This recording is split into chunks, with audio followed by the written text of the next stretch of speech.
Alors qu'elle a à ce jour 22 livres de publiés et qu'elle a justement mis le mot fin à son 23e roman, un dérivé du Chaperon rouge. C'est tout ce qu'on peut vous dire pour l'instant. Je rencontre aujourd'hui Sonia Alain. Allô, Sonia! Allô, allô! Merci d'avoir accepté cette rencontre avec moi aujourd'hui. Évidemment, on ne parlera pas du dérivé du Chaperon rouge. On va laisser les détails en suspense. Aujourd'hui, en fait, on va parler de ton... J'ai tout le temps de la misère avec la caméra. Donc, Le bourreau des cœurs, Ben oui. publié chez Béliveau Éditeur. Un roman qui, encore une fois, m'a prise par surprise parce que, comme je te l'avais mentionné, je ne suis pas une fan d'historique. Et depuis que j'ai lu ton livre, je me dis, je dis plus que je ne suis plus une fan d'historique parce que je me suis vraiment fait avoir. Je l'ai vraiment dévoré pour vrai. Même si on ne s'y connaît pas en histoire, même si on ne connaît pas les détails ou la vie, ici c'est Louis, je ne vais pas me tromper, Louis XIV. Henri VIII. C'est ça, hein? Tu veux quand je te dis que je Louis connais pas XIV, oui, l'histoire? on est en France. Là, on est en Angleterre. Eh, boy! Fait que, même si on ne connaît pas, hein, tu vois, moi j'avais Louis XIV en tête, c'était pas ça pas tout. Bref, on comprend quand même super bien l'histoire. On n'est pas perdu dans les personnages. Et c'est entre autres parce que tu as fait énormément de recherches pour ce livre. Est-ce que je me trompe ou c'est un des livres que tu as fait le plus de recherches? Ben celui-là, puis Mon destin de Cléopâtre, c'est les deux romans où j'ai vraiment énormément fait de recherches et des recherches exhaustives. Les biographies d'historiens, là, tu sais, là, Les briques, que là, tu lis, ouais. là, les briques, c'est écrit petit, puis que ça finit plus. Donc, moi, je dis toujours, ben, excusez l'image, là, mais j'ai digéré l'information. En tout cas, tu l'as très bien digéré. Tu as une bonne gestion parce que. J'ai fondu l'histoire. Donc.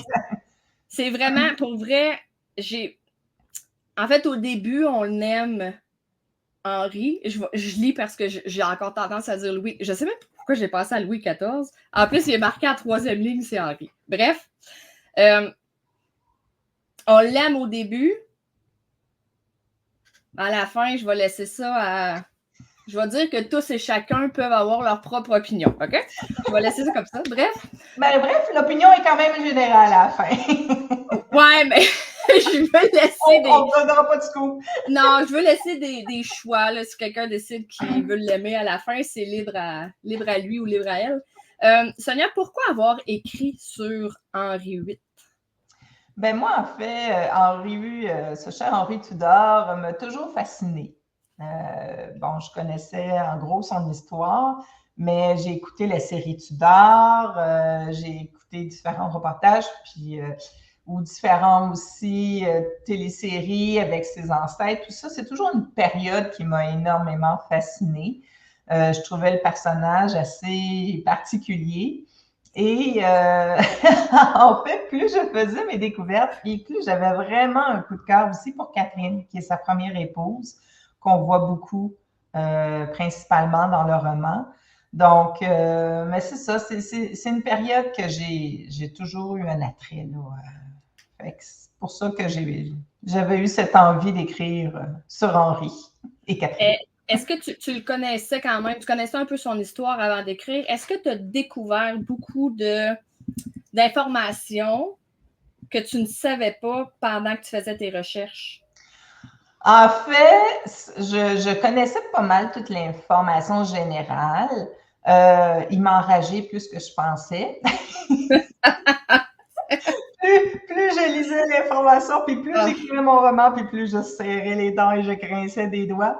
Mais ce que j'ai beaucoup découvert, en fait, c'est Catherine, que je connaissais de façon générale, mais je connaissais plus Anne Boleyn, qui vient après. Mais c'est vraiment, j'ai découvert énormément Catherine, sa relation avec Catherine, tout ça, qui était une belle relation initialement. Puis, je te dirais vraiment, c'était plus à ce niveau-là, les découvertes, là, et plus du grinchage dedans. Ouais. Et des mots pas catholiques aussi dans notre tête, parfois même à voix haute. Oui, je l'ai traité de bien des noms, ça, cher Henri. Ah mon Dieu, ouais. Ah. C'est assez impressionnant à quel point au début, on peut presque idolâtrer quelqu'un, puis à la fin, le détester, mais sous tous ses angles. Oui, puis de voir comment que Catherine l'aimait tellement aussi, puis tout ce qu'elle a supporté pour cet homme-là, puis tout ça, puis oh my God! Elle était prête à en endurer beaucoup, en fait. Là. Elle a été très patiente et mon Dieu. J'essaie de pas trop en dire. J'ai comme des bouts qui me reviennent en même temps, puis je veux pas donner trop de détails. J'aimerais ça que tu nous dises, en fait, ton amour de l'histoire. Tu l'as découvert quand, en fait? Écoute, depuis l'adolescence. En fait, à l'époque, lointaine, à l'époque, j'étais abonnée même à Québec Loisirs. Et Québec Loisirs avait énormément de livres historiques, de romans historiques, de livres historiques qui étaient traduits, donc dans son catalogue, beaucoup plus qu'aujourd'hui. Donc, aujourd'hui, je salue, petite parenthèse, qu'on a les Québécois, les auteurs québécois, on a tellement de belles places maintenant chez Québec Loisirs. Mais à cette époque-là, c'était moins le cas. Il y avait moins d'auteurs québécois aussi. Puis, je lisais énormément de ces romans-là historiques. J'aimais les films historiques. Là, moi, je capotais à cette époque-là sur les Sissi, sur les films de Sissi, les films d'Angélique, Marquise des Anges, tous ces films-là, ces séries-là, puis ces livres-là, c'était déjà une passion pour moi. J'avais déjà un énorme attrait pour certaines époques de l'histoire, puis cet amour-là est resté. Puis même quand j'étais éducatrice, après ça, en garderie, ben, mes thèmes étaient des thèmes de Moyen-Âge, des trucs comme ça, parce que ça m'a toujours fascinée, puis j'aimais en parler aux enfants aussi. Là. Comment ils réagissaient, les enfants, quand tu leur parlais de ça? Ils aimaient ça. Écoute, les Romains, les chevaliers, les rois, toutes ces choses-là, là, puis même, je leur parlais de l'Égypte ancienne, puis on faisait des déguisements, on faisait toujours de bricolage, on goûtait des mets qu'on se préparait, tout ça. J'étais vraiment très, très avant-gardiste avec eux. J'avais des 4 ans, genre un peu comme la prématernelle aujourd'hui. Fait que je pourrais faire plein de choses avec eux, puis ils étaient vraiment curieux. J'emmenais des livres, tout ça, des albums imagés et tout, puis écoute, c'était génial. Puis les autres embarquaient, là, puis j'ai fait ça pendant 10 ans, là, puis... C'était une façon intéressante d'apporter l'histoire. C'est sûr que moi, je fais référence à nos cours à l'école de secondaire où tu es assis, puis non, nécessairement aussi animé que ce que toi tu faisais. Puis goûter des mets, c'est super intéressant. C'est pas la même chose que de lire un manuel d'école. Fait que je trouve ça super intéressant que tu leur aies permis, en fait, de vivre d'autres époques, d'autres... ils devraient faire ça au secondaire aussi. Mais c'est ça a toujours été une passion pour moi. Puis écoute, combien de fois je me suis fait dire par des lectrices principalement qu'on aurait aimé ça t'avoir comme prof d'histoire à l'époque. Vraiment, vraiment. Oui. C'est une passion pour moi, donc, parce que j'ai aucun background historienne, là, mais j'adore l'histoire. Ben, certaines périodes de l'histoire. Il y en a qui t'aiment pas, pour des raisons particulières ou? Ben, je te dirais, ce serait plus facile de dire, j'ai vraiment un très grand attrait pour tout ce qui est Moyen-Âge, tout ce qui est victorien, tout ce qui est viking. Donc, j'ai vraiment l'époque égyptienne, romaine. C'est vraiment là où j'ai vraiment un super attrait. J'ai moins d'intérêt pour l'époque la révolution là, quand les entreprises, les usines, tout ça a commencé, ou la préhistoire, ou tout ce qui est Maya, Inca, asiatique, tout ça, j'ai moins d'attrait pour ces volets-là. Moi, c'est vraiment, comme ce que je t'ai dit, là, c'est vraiment ceux qui m'ont toujours attiré, là, en fait. Et là, j'aimerais qu'on revienne Ah, là, je m'excuse, je gigote beaucoup, je m'en rends compte. Là, on dirait que je ne trouve pas de position confortable. J'aimerais qu'on revienne sur tes recherches. Quand tu décides un sujet pour ton prochain roman qui nécessite des recherches, je trouve ça important de le mentionner parce que je trouve qu'il y a encore trop de mauvaises informations qu'écrire un livre, c'est facile, puis qu'on a juste à se mettre à son ordinateur, à taper des mots, puis que ça s'en vient tout seul de même. Donc là, tu avais décidé, Henri VIII, c'est quoi tes prochaines étapes dans le sens où tu vas chercher des livres à la bibliothèque, tu les achètes, puis en même temps, comment tu fais pour t'assurer que l'information dans le livre, elle est véridique? Parce qu'on s'entend qu'il y en a des livres qui contiennent des informations qui sont absolument dans le champ, qu'on ne pourrait pas se fier, puis que si jamais on se fie là-dessus, on pourrait justement se faire ramasser en bon québécois. Mais comment tu t'assures que le contenu que tu vas chercher dans tes recherches est vrai? Ben, en premier, c'est sûr que moi, lorsque je choisis le sujet, en premier, je vais aller sur le web juste pour aller me chercher l'information clé, tu sais, des idées d'informations que je n'avais pas pensé. Puis là, je pars de là et là, ma librairie est très heureuse quand je commence à faire quand je pars un projet parce que j'ai toujours une belle facture qui va. Oui, puis des briques, c'est pas. Oui, les livres d'information, les livres historiens, bon, ils sont pas donnés, mais on me dit toujours pourquoi tu vas pas à la bibliothèque? C'est parce que le problème, c'est que j'highlight dans mes livres. C'est ça. Je peux pas prendre un livre de la bibliothèque. Je mets des post-it, j'highlight, tu sais, des fois, je plie un coin de livre ou quelque chose, tu sais, fait que je pourrais pas, là, tu sais. Moi, mes livres de recherche, là, tu vois qu'ils ont été feuilletés, puis tu vois qu'ils ont été c'est parfait. et tout, tu sais. Donc, mais je vais chercher énormément. En fait, je vais chez les libraires, et là, je rentre mes mots-clés, et là, je regarde tout ce qui me sort comme livre qui existe. Puis, à ce moment-là, je regarde ceux qui me semblent plus intéressants, plus pertinents, tout ça. Je les prends en note. Après ça, j'envoie ma liste, parce que c'est une liste, à ma librairie par courriel, parce que ça ne me donne pas grand-chose d'aller sur place avec ma liste que j'arrive.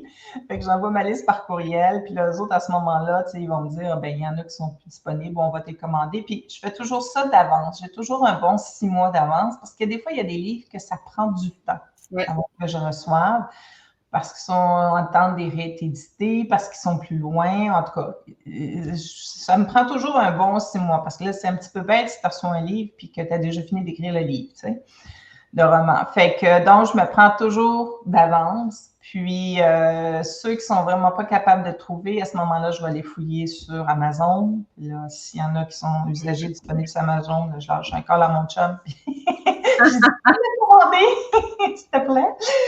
Fait que, c'est comme ça que je réussis. Fait que là, j'accumule mes livres, je mets ça de côté jusqu'à temps que je commence mes recherches.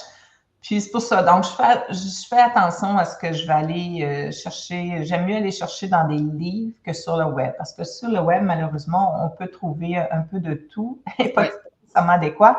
Comme je te dis, moi, je me sers entre autres de Wikipédia ou des sites spécialisés pour me donner mes idées. Mais mon information, là, je la prends le plus possible dans des livres d'information. Puis même là, tu sais, des historiens, là, que ce soit dans le cas du Bureau des cœurs ou même de Cléopâtre, il y a des fois, j'arrive à des informations, puis même les historiens ne s'entendent pas pour ce qu'on te dit, tu sais. Qu'est-ce que tu fais dans ce temps-là? Ben moi, dans ce temps-là, c'est beaucoup, ça m'est arrivé énormément avec Cléopâtre, mais tu sais, on recule dans le temps, là, tu sais, fait que c'est pas toujours évident d'avoir l'information. Puis même pour Henri, tu sais, oui, on a de l'information, on n'a peut-être pas tout non plus. Fait que quand j'ai des informations contradictoires que je ne peux pas vérifier, ben regarde, je vais tout simplement y aller, moi, avec ce qui vient me chercher le plus. Okay. Mais c'est arrivé dans une autre série, ma série La Dame de Nox, que j'avais une information, je te donne juste un exemple que je trouvais, puis c'était le nom d'une femme était à certaines places l'épouse, puis à d'autres places la mère. Ça ne peut pas être l'épouse et la mère en même temps. Et là, j'avais... C'est ça. Fait que là, j'avais carrément contacté le château qui existe encore. Puis là, on remonte dans les années 1300 et ça donné que c'est encore les ancêtres qui ont ce château-là. Fait que là, eux ont été en mesure de me donner l'information que j'avais besoin pertinente. Oh, wow! Quand je peux aller vérifier aux sources, c'est parfait, mais quand je peux pas, puis c'est des historiens qui, tout simplement, eux-mêmes ne concordent pas, ben c'est ça. J'y vais avec ce qui me parle Ouais. le plus. Parce qu'on s'entend que tu vas dans des informations véridiques qui sont vraiment arrivées, mais l'histoire que toi t'écris, elle est quand même fictive. Fait que tu peux. Ben, tu sais, tous les dialogues, les Ouais. pensées sont fictives, là, parce que je ne suis pas dans la tête de ces gens-là, puis on n'a pas le dialogue de leur vie, mais dans leur vie, mais j'essaie quand même de rester fidèle aux événements, aux personnages aussi, tu sais. Henri, à certaines époques, il ne pensait pas de la même façon, plus jeune puis plus vieux. Donc, je vais me fier là-dessus pour Ouais. créer les dialogues puis tout ça. Mais j'essaie toujours de rester fidèle aux événements, de rester fidèle aux personnages, aux différents personnages de l'entourage. Donc, puis même d'ailleurs, Henri, c'est pour ça que je marque, ben, il y a des places où il va y avoir plusieurs Thomas, ou des places, il y a Henri, des fois je vais l'écrire avec un Y, des fois avec un I pour différencier le père du fils, tu sais. C'est vrai, ça. Ouais. Les noms revenaient souvent, puis je me disais, maintenant, c'est parce que si on ne veut pas s'y perdre, moi-même, des bouts, je me prenais des notes, puis j'étais comme, OK, là, c'est Thomas, là, parce que je pense qu'ils sont 3, 4 Thomas qui suivent un après l'autre pour, comme gérant, régent là, du royaume. Fait que j'attends. Ça vient j'ai essayé de l'Élisabeth. Élisabeth, c'était la même chose. Tu sais, fait qu'il y a des choses comme ça que j'essayais de faciliter pour le lecteur, mais parce que les noms revenaient, exemple, tout le temps. Fait que, tu sais, des fois, quand tu fais tes recherches, ben, OK, c'est lequel, Thomas? Là, ça peut être facile de s'y perdre. Mais tu sais, ça, j'essaie de garder le plus exact possible parce que le but de ce roman-là, c'est que quand on lit le roman du Baudelaire, on apprend l'histoire de Henri, de Catherine, d'Anne Boleyn, Jane Seymour. Donc, on apprend à les connaître si on ne les connaît pas ou à les connaître mieux si on les connaissait juste un peu. Là. Donc, ou si on pense que c'est Louis XIV, alors que ça n'en est pas du tout. J'ai trouvé ça. C'est la France qu'on voit apparaître à un moment donné. Ça doit être ça. Merci, Sonia. Merci. Je trouve ça intéressant parce qu'au début, tu as fait tu présentes les personnages, mais tu as justement laissé une note que c'était des choses véridiques, mais que les dialogues étaient. Puis ça, j'ai trouvé ça. En tout cas, de ce que je me souviens, c'est une des premières fois que je vois ça ou que je prends la peine de lire cette section-là. Ça peut être ça aussi. J'ai trouvé ça le fun. Puis c'était un peu différent parce que j'ai trouvé l'émotion différente de détester un personnage fictif versus de détester un personnage qui a vraiment existé. J'étais comme, mon cœur, hein? Ça, c'est vraiment québécois, là, mais ça, je trouve ça super le fun. Les briques que tu es allé récupérer, que tu as achetées, en fait, pour tes recherches, est-ce que tu les lis de A à Z? Pas mal. Au début, j'ai lu pas mal de A à Z. Puis là, quand j'arrive à la fin, là, je suis un petit peu plus effective parce que là, j'en ai le rôle pompon, là. Mais, tu sais, parce que j'en achète différents, peut-être trop. Il y en a qui diraient peut-être trop, mais je lis, tu sais, de façon, là, au début, là, je lis beaucoup l'information, tout ça, puis je me fais toutes des petites cartes. J'en ai pas avec moi, là, mais je me fais toutes des petites cartes, là, un peu comme les cartes qu'on prenait à l'époque pour l'écrire des postcards, là? Non, ben les petites cartes qu'on met là-dedans, là, ouais. Oui, c'est ça. Là, celle-là, elle flash un peu, là, mais oui. Fait que, donc, tu sais, je me prends toutes mes notes là-dessus selon les différentes catégories. Tu sais, l'alimentation, la religion, les cool! ça. Fait que, puis, parallèlement, je m'écris, tu sais, parce que moi, c'est ce qui me nourrit, ces recherches-là, ça, il faut le dire. Moi quand tu sais, j'ai toujours une idée, comment commence mon roman. Là, je savais, quoi que cela, j'ai pas le choix, il faut suivre la ligne du temps, mais tu sais, quand je fais mes recherches comme ça me donne plein d'idées, ça me nourrit, tout ça, ça me fait voir des choses que j'ignorais aussi, tu sais. Puis, donc, quand je prends toutes ces notes-là, j'ai un papier à part, puis là, j'écris, bon, telle carte. Là, tu as l'information de ce passage-là. Wow! Fait que c'est comme ça que je fonctionne, là. Je prends toutes mes notes comme ça. Fait qu'au début, tu sais, je les lis toutes. J'ai highlighté, je les lis, highlight, j'ai lu toutes, je me prends mes notes. Puis à un moment donné, je me rends compte que j'ai comme pas mal de notes. Fait que là, c'est là que j'ai lis pas nécessairement les derniers au complet, là, tu sais. Ouais, quand tu vois que tu en as assez pour ton projet, Ouais. c'est vraiment. Qu'est-ce que tu fais avec tous ces livres-là après? J'ai une belle bibliothèque dans ma maison. Mais, tu sais, des fois, ça, tu sais, je regarde juste, là, un exemple, comme mes Vikings. J'avais plein de livres sur les Vikings. J'ai pris toutes mes notes, j'ai fait mes recherches. Là, j'en ai écrit un autre. Puis là, j'allais chercher d'autres trucs, d'autres Dans sujets. les Fait que mêmes. j'ai sorti mes livres, puis je suis allée lire les passages, les thématiques que j'avais pas lus, tu sais. Fait que, ils me sont toujours utiles, mes livres, là, parce Oui. que ça reste des références pour, des fois, autre chose aussi, là, tu sais. Comment tu fais pour. Parce qu'on s'entend que tout ce que tu avais lu sur Henri avant d'écrire, tu le savais où tu t'en allais, tu savais comment il tournait. Je vais dire ça, c'est pour être poli. Comment tu fais pour continuer d'écrire en restant un peu. Le mot me manque, là, mais pour qu'on ne ressente pas dans ton écriture ou dans les mots que tu choisis, ou dans les tournures de phrases, que la Ça va haine. virer de même. Oui, c'est ça. Tu sais, qu'on ne puisse pas deviner, ah, d'après moi, il va virer tout croche, lui. Ben, en fait, c'est que je me plonge vraiment à la période où j'écris. T'sais, donc, je sais qu'au début, il l'a aimé énormément. Je sais qu'il était super joyeux, tout ça. Fait que je plonge à ce moment-là vraiment dans sa personnalité, dans sa mentalité, tout ça, à ce moment-là. Puis, je le fais évoluer, sachant où ce qu'on s'en va tranquillement, pas vite, comme ça a dû être le cas de par ses actions qu'on constate, que ça a été graduel, tu sais. Fait que ça me permet, fait que moi, à ce moment-là, c'est facile pour moi aussi d'y aller de façon graduelle, mais je me plonge vraiment à ce moment-là, au début, quand il y a son admiration pour Catherine quand il est plus jeune, après ça, son amour avec elle, puis donc, je me plonge dans ce moment-là, dans cette émotion-là quand je l'écris. Fait que c'est ce qui permet de le vivre avec la lecture, de le vivre graduellement aussi, là. C'est un bon truc parce que sinon, on saurait dès le début que. Non, c'est ça. C'est ça. Tu as dit quelque chose tantôt qui m'a flashé, puis ça doit faire 6 fois que dans ma tête, je me dis, faut pas que j'oublie d'y demander.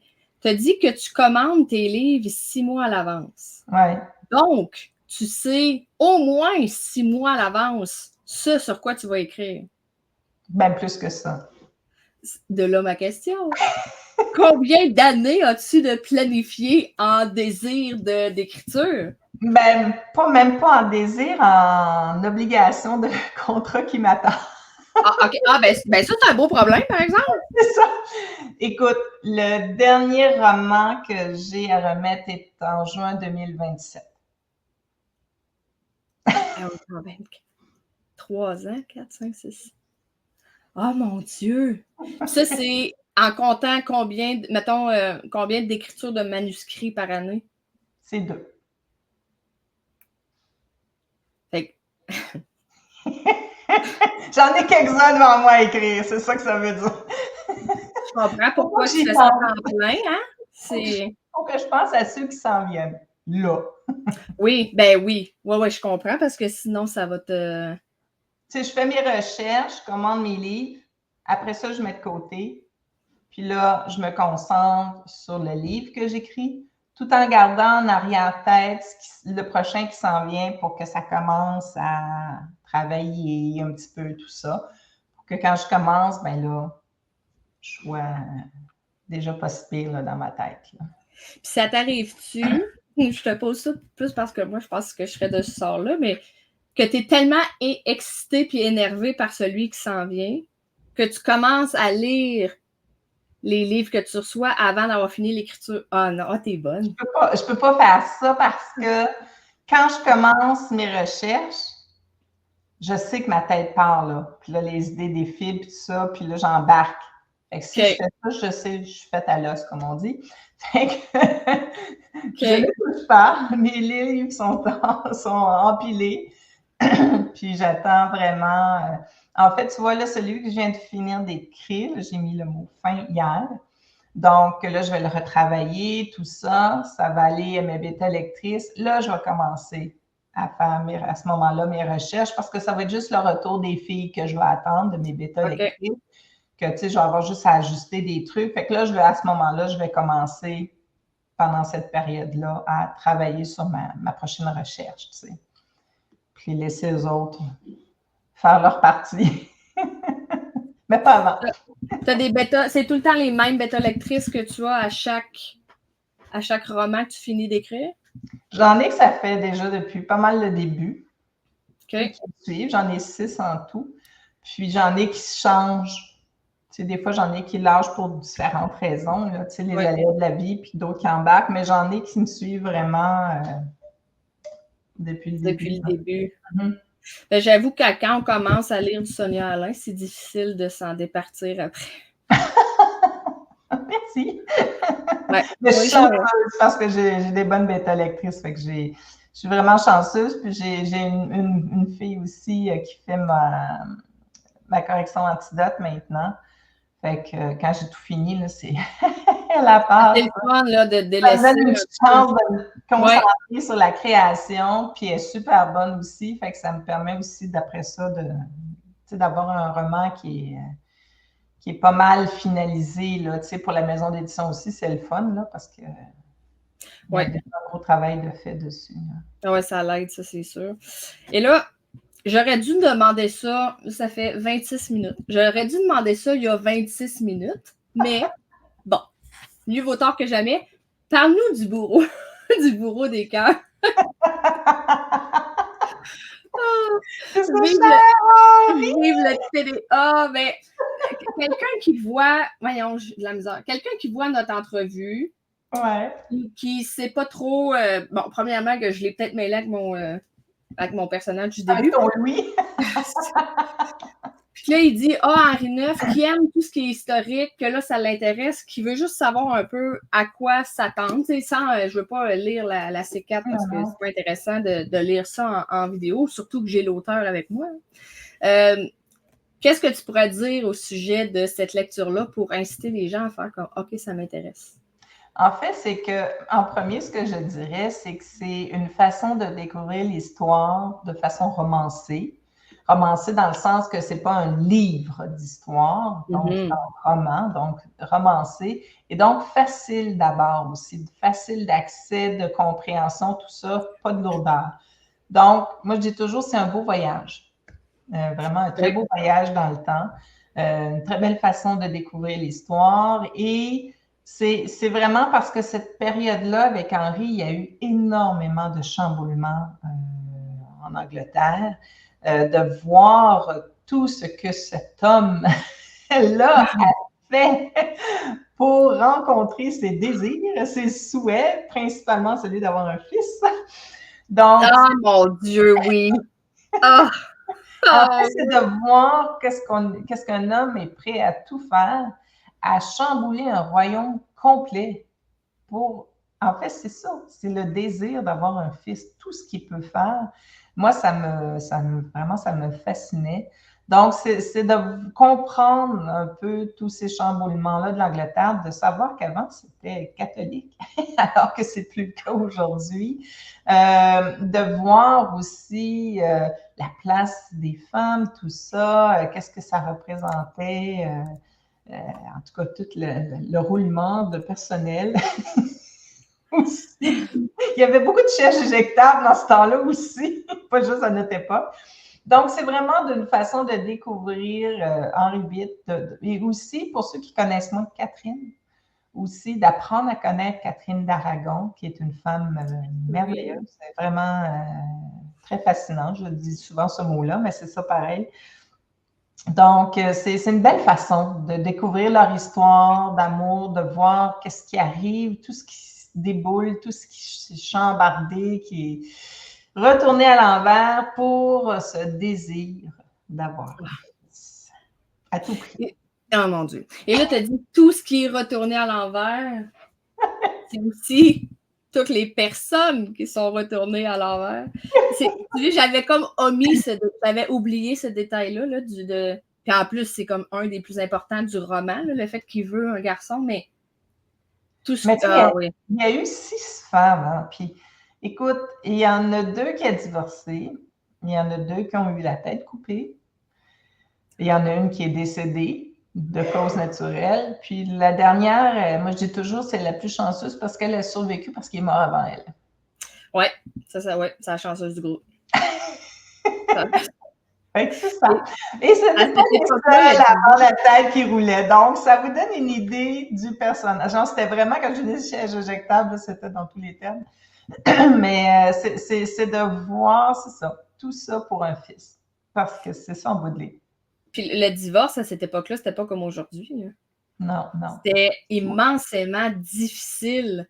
Tu sais, il a fait des pieds et des... c'est quoi, des pieds et des mains? Je m'allais dire des pieds et des têtes parce que l'autre, elle se fait couper la tête. Des pieds et des mains pour réussir à... Parce que c'est demandé de force, parce qu'il l'a détrôné aussi là, de son... Puis les gens, le peuple adorait Catherine. Il l'adorait. Et il détestait Anne Boleyn. Fait que c'est de voir toute cette dynamique-là aussi. Écoute, jusqu'au bout, là, ça a été... Le peuple l'adorait, tu sais, puis de voir qu'il était prêt à aller contre le désir du peuple, en tout cas, tout ce qui a pu chambouler, puis de voir aussi qu'en arriver là, après avoir tout chamboulé aussi au début pour pouvoir l'épouser, parce qu'elle avait été l'épouse de son frère aussi initialement, tu sais. Fait que c'est ça, c'est de voir tout ça, là, ces jeux de coulisses, de pouvoir, puis des fois, tu vois ça, tu dis, mon Dieu, ça n'a pas changé. Des fois, tu vois, c'est juste un peu plus facile aujourd'hui.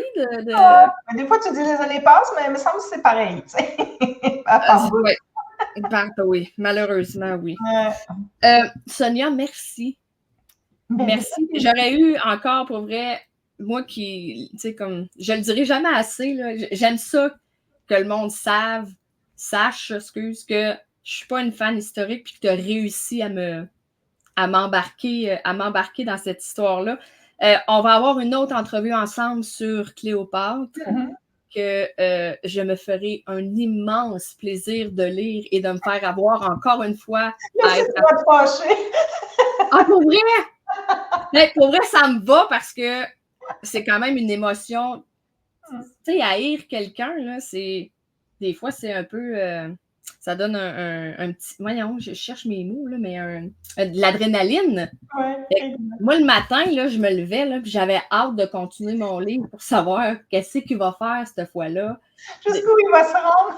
C'est ça. Fait que c'est sûr que Cléopâtre, je vais embarquer aussi. On va se refaire une entrevue, évidemment, après ma lecture, dans les prochaines semaines, dans les semaines qui viennent.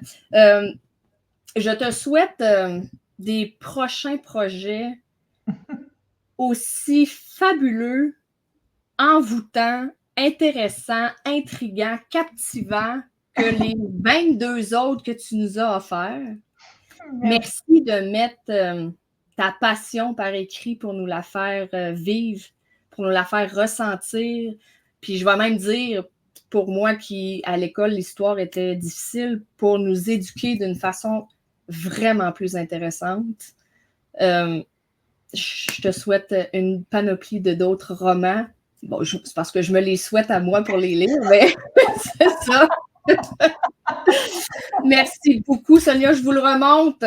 Mais oui, alors, écoute, moi aussi, je te dis un gros merci pour ce beau moment, puis je souhaite une super belle découverte, puis un beau voyage dans le temps à tout le monde. Oh, merci!